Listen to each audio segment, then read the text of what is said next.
You are listening to Love in Movement, a podcast where we share our unique expressions of living love in our daily life, inspired by messages in the book, A Course of Love.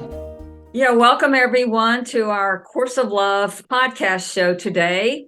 And today we have a very interesting topic, and we're going to be talking about the fundamental truth of our being, which is our true capital S self, and the ways and discoveries of how this is actualized and realized in daily life in order to be and know and feel our beingness and our true self. And so let me introduce our guest for today, Lana Carolan, and she is joining us from Keene, New Hampshire. So welcome, Lana, to our Course of Love podcast show. Oh, thank you so much, Lynn. I'm so happy to be here.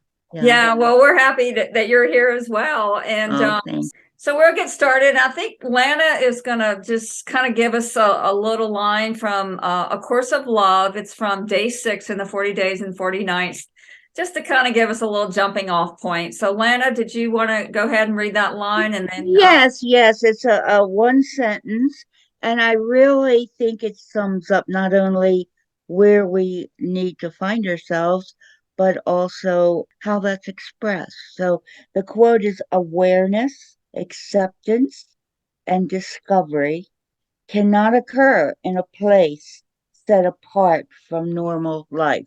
And we were just joking about whatever normal is. So, but our everyday life, for me, it's about the integration of all these wonderful truths that Jesus is sharing with us. As long as they're like abstract concepts, it's like a nice book to read, but I really didn't feel like I was a part of it. It's like watching a movie, but not being the movie. It's like being the observer. So I want to communicate what I've learned and what I've experienced as this integration. Sort of like, if Jesus is the example life, he expressed, well, both his humanity and his divinity in what he refers to an elevated self of form. And that's totally possible with each and every one of us. Sometimes the simplicity of salvation is too simple for the human mind to grasp. And so we miss it and we think it's all this, this Cecil B. DeMille moment, parting of the Red Sea, and all these things that are beyond who we are. And Jesus proved that, and he's told us that even greater things than he did, we are capable of. We just don't believe it. We just don't believe it.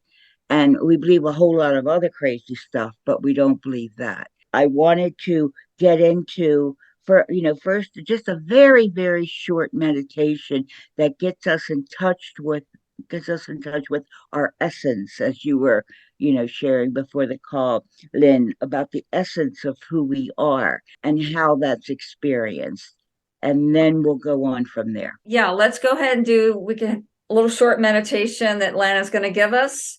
Okay, and I have to say, this was inspired by a brilliantly constructed sentence by Rupert Spira.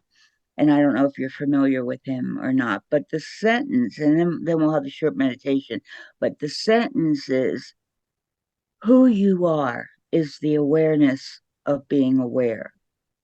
So that simple sentence really sounds abstract, but it's not. Because if we close our eyes and get still, and you can do this meditation with open eyes, but I find the first few times you do it, the first awareness will be an inner awareness, and then you can do it later on with your eyes open to an outer awareness. But if you close your eyes, become still and silent, and in this silence and in this stillness, and that means we're bringing all of our focus and all of our attention to this present moment. And that's where we are. And in that moment, everything else kind of fades away out of our awareness. And in this moment, in this beautiful holy instant, the first thing we notice And I'm saying we because I'm including everyone with me in this meditation. The first thing we notice is we exist. I exist. You exist. That's the first thing we notice, minus anything else, because we're only in a present state of awareness right now. Eyes closed. There's no distraction from the outside world. Our mind is still and quiet. And in that quietness, we notice I exist. Then we notice I am aware that I exist. And if we keep going deeper, we will experience the fact that I am aware. I am the one. Who I am is the one that's aware of being aware of my existence. And then we can expand it further as we integrate our everyday life into who we are. But this place we're going to hold ourselves in for a few moments and notice what this is and look at the nature of this being that is aware of being aware of their existence. And if I look at the nature of it, the first thing I notice is there's no conflict there. There's nothing to intrude upon its peace. I find it a beautiful and peaceful resting place when I want to center myself and remind myself of who I am as a thought in the mind of God. If we look closer into the nature of our being, and really that is the end of the meditation. When you say it on your own, you can be there for as long as you like and just absorb the peaceful nature of who you are without the distractions of the world or your thoughts or your opinions or your feelings. You see, none of those are there. Only the peace of who you are as a creation of God. So, with that, I'll go into the nature of who you are, if that's okay, Lynn. Yeah, sure. I just wanted to add, with the meditation, what I usually do, and it might be helpful for those out there, is to take in a few deep breaths, like something to get Yes. self-centered. And that to me is always helpful. So I just wanted to mention that, like in the beginning, the breath work has always been very essential Yeah. for me because it does help quiet the mind when you Right. Yeah. focus on your Yeah. breathing. And I know I have a lot of friends that do that. My approach is a little different, but it doesn't matter. Whatever gets you there, you use, whatever tools you find that work for you are perfectly acceptable. So, and this is great. I feel body pain. I have like a spinal stenosis, and the pain can be quite severe. And I come to this place, and with my focus on the present moment, all my attention there, my focus isn't on the pain. And it's the most remarkable thing, Lynn, because I'm not feeding it with energy. So the pain, that energy of pain, just passes right through me and out of me. So it's a great way of healing too, because if what does Jesus say about forgiveness? It does nothing. It's just silent and waits and watches as whatever was there to disrupt my peace disappears out of my awareness. And we don't even have to let it go. It lets go of us when I stop feeding it. I think initially I would do this meditation, and then if I would really want to explore the nature of my being, I would remember that just some fundamental truths and facts that can't be altered or changed. And one of them is that who I am is a thought in the mind of God. And that's very important because to remember because it shows me I can't have a thinking mind of my own. I am a thought in the mind of God. I can only think through God's mind. So this whole idea of having an ego thought system, that's the made up part of it. So it means too that every thought I have has its source in the mind of God or in the mind of love. There isn't anything that's not love. The only thing that makes it seem so is my judgments of it and interpretations. I had a question that came up when you were describing that, but A Course in Miracles says the goal of A Course in Miracles is removing the blocks to the awareness of love's presence. And then A Course of Love goes into that, as well, and into the whole notion of acceptance and being established in the true self is what you were kind of doing in the little meditation. But the thing is, practically speaking, I agree what you're saying is, and that's my experience when I am quiet and I am in stillness and I am connected with my beingness, which is a feeling state.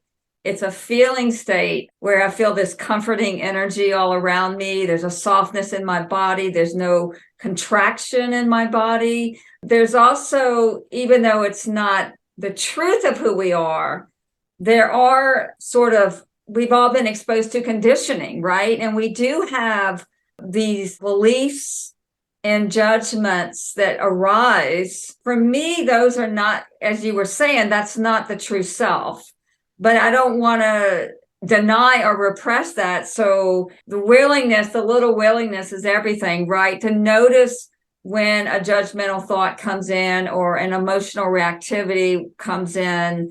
Right now, within the quote, awareness, acceptance, discovery, that's kind of like I'm trying to follow along that quote. So the very next thing is acceptance. And for me, that all that stuff will come up because we have been conditioned to believe we're other than we are. And this other is what we're bringing to unity and back into wholeness, and also the establishment that there's nothing outside of love.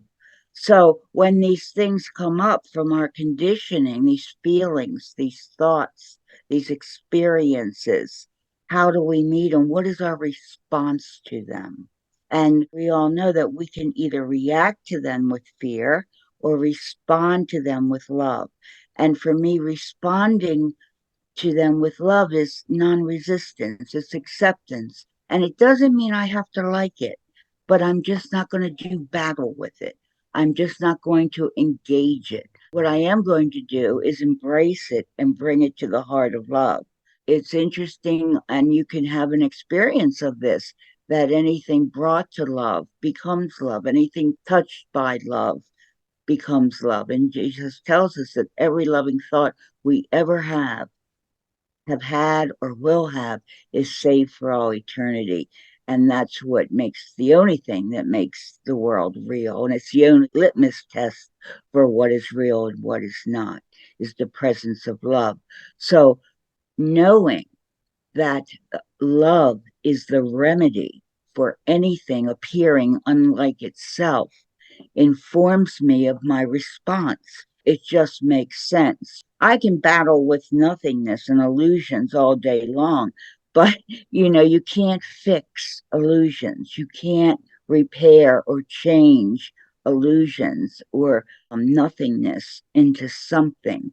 All that time that we're investing in it, we're actually fueling it and making it stronger in our experience. So, what I found to be helpful is to bring as they arise in me, whether it's a physical or an emotional pain, because it's all about pain. That's what we don't like. As it arises, I remember, and this comes through just practice. Was it practice makes progress? It just, you form another habit. We've been conditioned to engage it and fight it, trying to make it something that different than it is. And what I find A Course of Love is teaching me is allowing and accepting. I allow it to be there and I bring it to love. And it's the miraculous power of love, the strongest, most powerful energy of the universe. It created the universe. Fear is nothing compared to love. But the trick is remembering. I call it a sacred pause when anything unlike love shows up through either a feeling or a thought or an experience. When anything shows up like that in my experience, I do what I call a sacred pause. I know this is alien to love. So I need that sacred pause just to stop my mind for a moment and return to the present moment and bring it into love, whatever it is, and put it on that altar of truth. Even something like guilt, if you look at guilt closely, you'll see that the only reason you feel guilt is because right beneath guilt is love. Otherwise, you wouldn't give a hoot. If love wasn't in place, there would be no reason for you to feel guilty. You would just pay it no mind, you know? Yeah, that would be like sort of like maybe there's something deep within us that knows that Yes. I'm not a bad person. This guilt, Right. not who I am. This judgments that I have with others, and of course, which is a reflection of myself. It's not who I am. And so No. underneath that is the grace of God, is the love of who we are, is what I'm hearing you. And Yeah, you know, I exactly. was going to say, in course of love, there's actually a section in the treatises that talks about this, how it's when you bring it all to the holy place of the heart, it's transmuted. That's what Isn't that the transmutes truth? it. Yeah, that's the Yes. What happens is that we see, with a capital in quotes, SEE, we see that beyond, right beyond our judgments and our interpretations. It's not so much what we're seeing, but how we're seeing it. So the transmutation kind of heals all that. And as they're healed and transmuted into love, it all becomes love. And we remember we are love. We're not something that love isn't something that we have to find or acquire or learn or understand. We can't define love because love defines us. Love defines who I am. And love defines everything in that's real in our experience. And so everything that's not real sort of disappears when it's brought to the light of love. And when I say the word light, I'm talking about divine understanding, an understanding you can't get through the thinking mind. Like the course, like the course of love tells me, think no more. The more that I can depend on the thoughts of God, and I'm part of that mind, I'm a thought in the mind of God, the more I depend on that for informing me of anything, the more at peace I can be, and the more joy and happiness I can experience by looking within, not looking without. And what happens is when I abandon the thinking mind, and again, it's not that I don't use it for practical purposes. We all need to live in the world. But as far as spiritually, I'm talking about my spiritual path and journey. I depend very little, if anything, on my thinking mind. Course of Love says your first experience of unity will be in noticing the thoughts you do not think. And these are the thoughts that are delivered to my mind from the one mind of God. And I know they are present because they always come with certainty, clarity, and peace. When spirit delivers, or when my spirit awakens to the thoughts I'm thinking with God, they're the hallmarks that, there's no questions to ask. There's that certainty there. There's clarity. There's no understanding to seek. And What does that because of feel like for you, Lana? Like when you have those moments of peace and clarity, and it's coming from the well of spirit, it's coming from the heart of Well, God. that's the third piece of it. Peace. It's a profound inner peace that I know I'm one with God, and I know I'm safe. I know I'm secured. I know I'm sustained by the love of God. And I'm not sustained by this separated self who's always looking for solutions, who's filled with questions. Thinking mind is so busy, it doesn't even stop to take a breath. Talking about breathing, it never stops to take a breath. And that chaos is such a distraction. It's almost like a magnet pulling, it's captivating. It just pulls us in. I find physical pain to be especially distracting and captivating. So the practice of coming back to the present moment and reconnecting with spirit and my true self, which my true self, as the Good Meditation showed, doesn't have anything added to it. It's just a peaceful state. It's just a state of the awareness of my existence with God. So, Lana, I have a question here. Since we're talking about the realization of this in daily life, how this is realized and actualized, as A Course of Love says, we bring the mountaintop to the valleys of level ground. Right. So there's an integration. Just curious, like for practical purposes, like during your day, say, I mean, I know you have stillness practice and you meditate like I do, but like during your day, do you take little moments of stillness, or, if you feel something, you feel your body maybe constricting or reacting and you're caught up in your mind, you stop and you pause? I was just curious, like, did you have some Yeah, well, that's important. That's like, another, you're welcoming in the new, but where are you welcoming it from? My day, although my life is probably a lot simpler than most just because of my physical handicaps, but every day as I walk through the day, I don't plan. For other people, there may be meetings and jobs and, I'm retired. I think it's much easier for me than for a lot of people who are involved in occupations and a lot of relationships. I basically have my daughter. But anyway, my typical day is, as you mentioned, it starts out with a meditation. And then it just starts out with a question: what would you have me do? What would you have me say? Where would you have me go? I'm dependent on God for my day to unfold. My day unfolds. And God always points me. I just posted my experience of what that's like. And I'll ask God, what would you have me do? And I identify the voice of God through Jesus. And Jesus will say, do what brings you peace. So I might meditate, have a peaceful meditation for 30 minutes. And then he might say, do what brings you joy. So I may call a friend and we'll have a good laugh together, joyful inner dialogue together and laugh and be joyful. Or he might say, do what brings you happiness. And I'll look within and I'll say, well, I think I'll paint a picture, a beautiful landscape of a mountain stream with a rainbow in the sky. Or you might do what brings you love. And I might, if I'm able to that day, take a walk through nature, through maybe a garden, and I'll smell the scent of the flowers and I'll recognize love. And that scent will stay with me even after I come back home, because that's just how love is. It stays with you, it doesn't leave you. It's always an inner journey of unfoldment. Today I'm making a chicken dish, cooking. It's like I just bring God with me.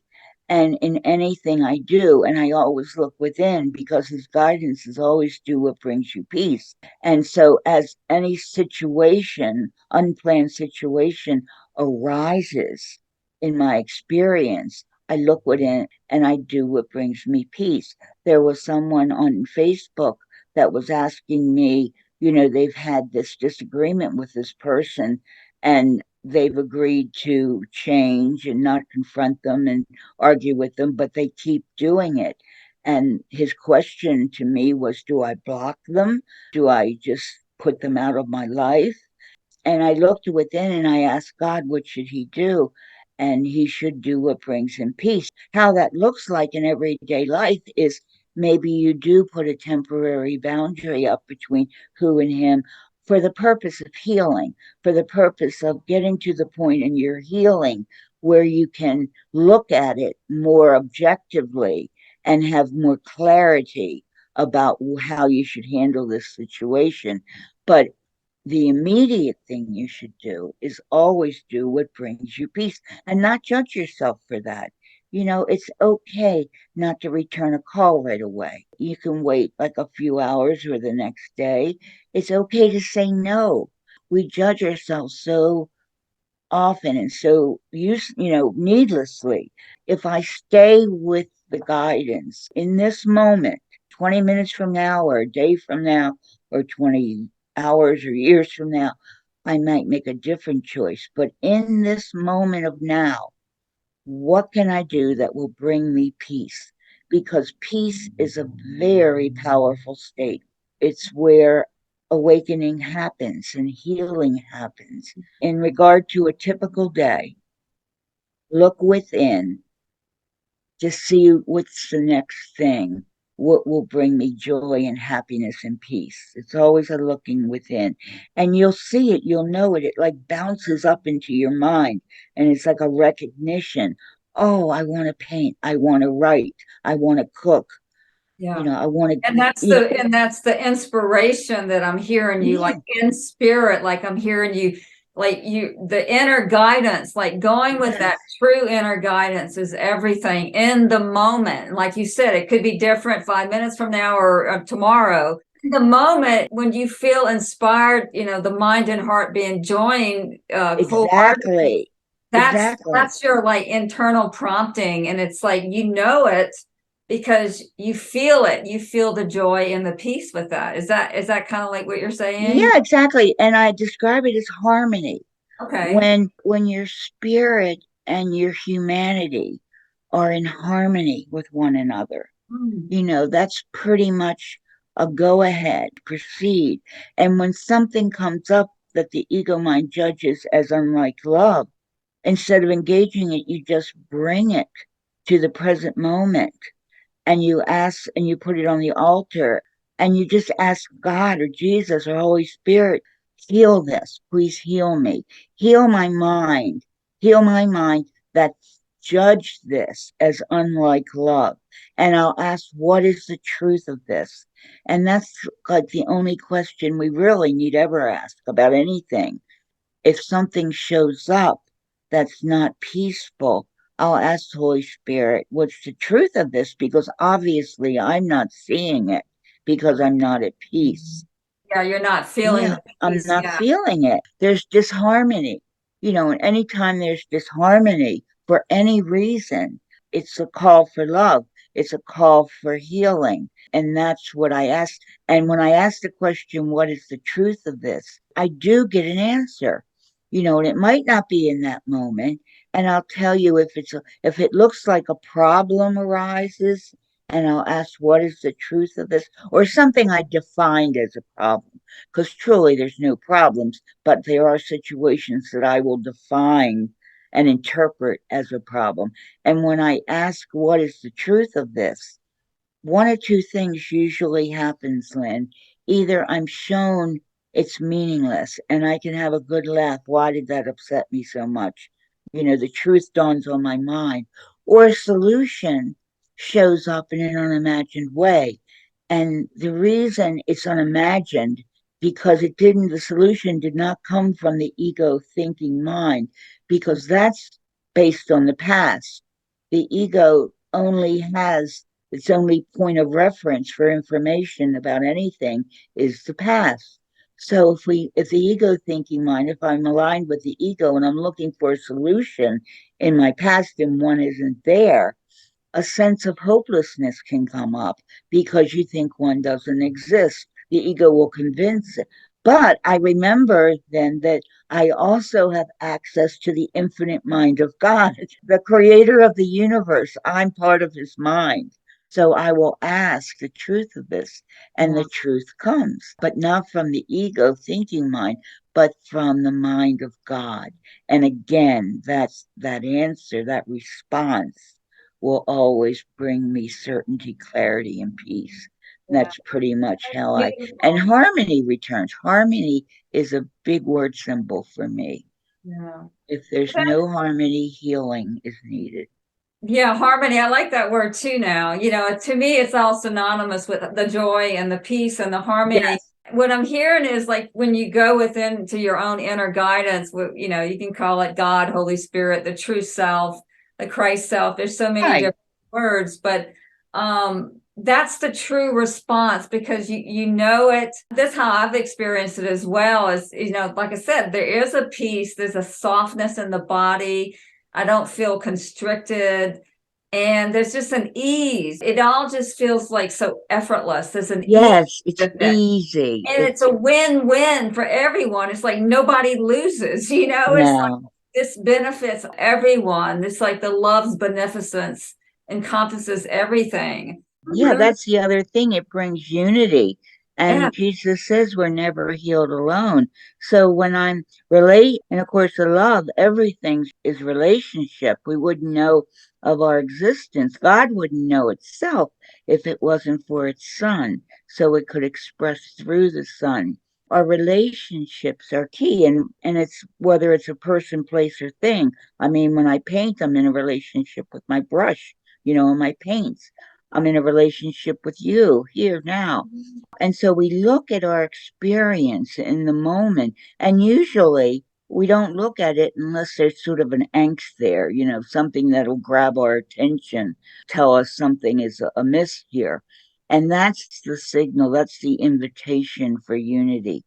That's the invitation to notice the call for love.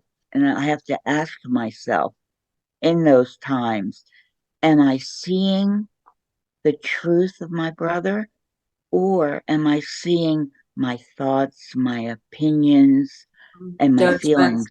Yeah. about my brother? Am I actually seeing him, or am I seeing all the blocks to love's awareness? Usually, because we're human, and I don't think that's a bad thing. Jesus was human. He never complained about his humanness. I know if I'm not perceiving the perfection of my brother, whose mind needs to be healed, so that all that brings everything back to me. My inner healing, the outer picture naturally changes because I'm the creator and I can see my brother, the truth about my brother, or I can see my opinions and my interpretations and my thoughts about my brother. It's for me in all relationships. And I've had some pretty interesting relationships. When my daughter was addicted to heroin, I asked God, what am I going to do?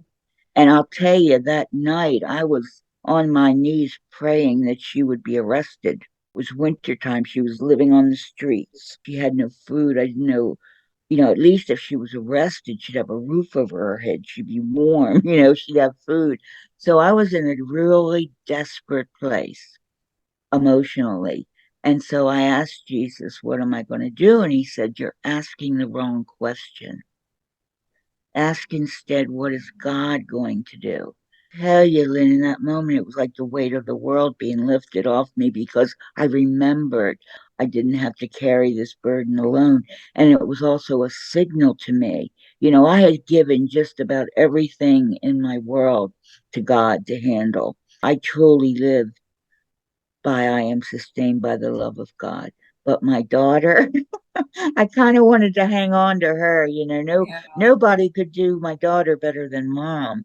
And Jesus was telling me, no, no, no. You have to give your daughter to God too. And he says, the only thing you can do for your daughter is love her. So I accepted the position of being the love for my daughter. And regardless of how she was when she showed up, she could be ranting and cussing me out and even throwing things at me. But I was to be the peace for her.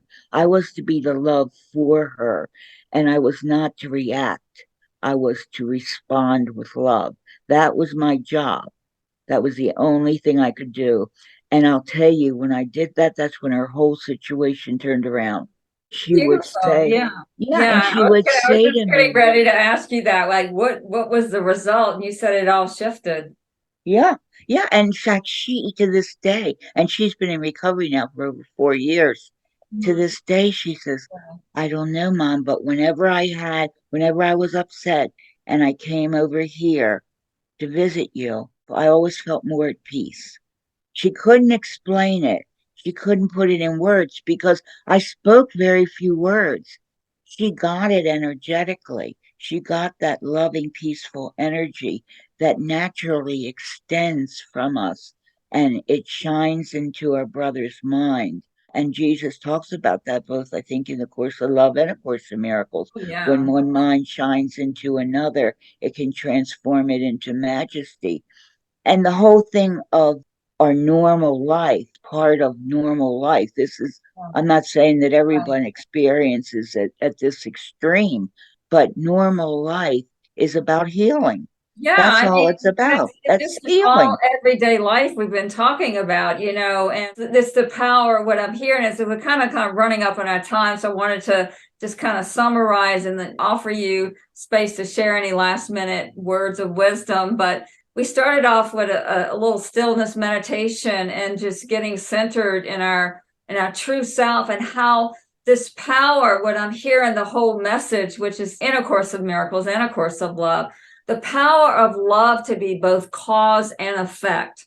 Because when I'm Yes, coming from that place, as you were saying with your daughter, when you're coming from the love within yourself, it absolutely has an effect because the cause and effect are really one. And so right.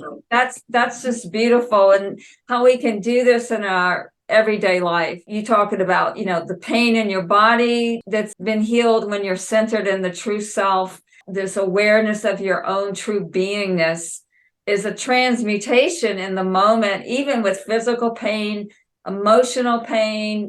We talked about examples of that, how that shows up in our lives. You're stopping and going with your inner guidance for anything you do in your daily activities. You go within to the inner guidance for the true response. And then this Yeah, beautiful experience that you just shared about your daughter and how your whole relationship shifted and has been transformed. And that's a beautiful thing. And I'll give it to you for a few last minute words of wisdom, Lana. But I just wanted to say, too, is to our viewers out there, don't take anybody's word for it. Try it and experiment for yourself and see what yes. happens. And that's what we're asked to do. We're asked to take it out for a test drive. Jesus doesn't ask us to believe anything because the last thing we want to do is create another belief system, when we're trying to undo the belief systems we have. But if you take it out for a test drive and just see what shows up, one day early on, I'll share this last story really quick. Very early in my spiritual path, I got the guidance to, for one day, give everything permission to be what it is. That means let the weather be what it is, let traffic be what it is. If my boss wants to be a jerk, give him permission for this one day to be a jerk, or whatever shows up in that day, give it permission to be what it is. And then notice at the end of the day, and I'm telling you, it doesn't seem like a big accomplishment now, but back then it rocked my world because I saw that I had the power to affect my experience. I mean, that day was the most peaceful day I had that I could remember, simply by not labeling and judging. And that's what I wish for everyone, peace and harmony of being. And if I give myself permission to be who I am, which I do, the good, the bad, and the ridiculous, I'm able to give everyone that same permission to be who they are. Because we are all what God created us to be, and this is what it looks like now. But I'm always as God created me. Always, that never changes. Yeah, So, thank you so much. thank you. That loving acceptance, we give others permission to do the same and to know the truth that they are as God created them. So, yeah, we're going to have to go for now, but thank you so much, Lana. Such an Oh, honor to have thank you again. you. It's always a joy to be with you. And thank you so much to our viewers and listeners out there. Of course, we're not viewing, we're listening on the audio podcast. And so peace, love, grace, and blessings to everyone. Namaste, and have a beautiful day or night wherever you are. Thank you.